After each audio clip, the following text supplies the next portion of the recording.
Я ученица третьей школы, меня зовут Файзулина Зарина. Я сдала ЕГЭ по русскому языку на 100 баллов. В школе я была хорошистка, в 10-11 классе начала учиться на отлично. Весь 11 класс я готовилась к ЕГЭ. Подготовка к экзаменам требует очень много моральных сил, но я думаю, что это стоит того. К репетиторам не ходила. Единственное, у меня были онлайн-школы. Я там занималась дополнительно. Ну и вот в школе с учителями.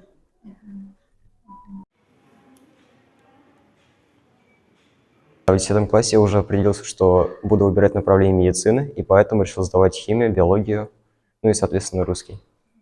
Ну, самое тяжелое, я считаю, это поиск материала, так как объем знаний, который нужно охватить, очень большой, и приходится добывать много информации самостоятельно, но также в этом помогают нам учителя, что облегчает в некоторой степени задачу.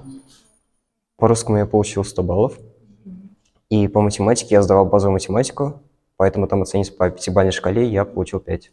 Молодец. А русский, когда вот узнал, что ты в этот момент чувствовал? Ну, русский тоже стал для меня довольно удивлением. Не ожидал, что наберу именно 100 баллов.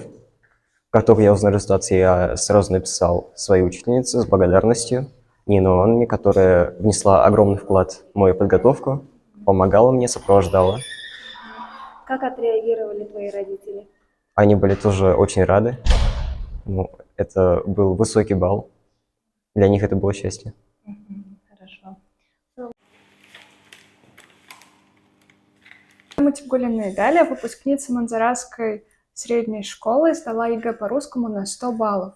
Готовилась я в школе и дома самостоятельно. В последний месяц покупала специальный курс по ускоренной подготовке. Некоторые задания были сложными, некоторые легкими, но в целом удалось решить все. Мне кажется, главное при подготовке — это верить в себя, в свои силы, не сдаваться и, конечно же, не забывать отдыхать. Будущим выпускникам и всем тем, кому предстоит сдавать ЕГЭ, хочу пожелать удачи, успехов, сил и много терпения.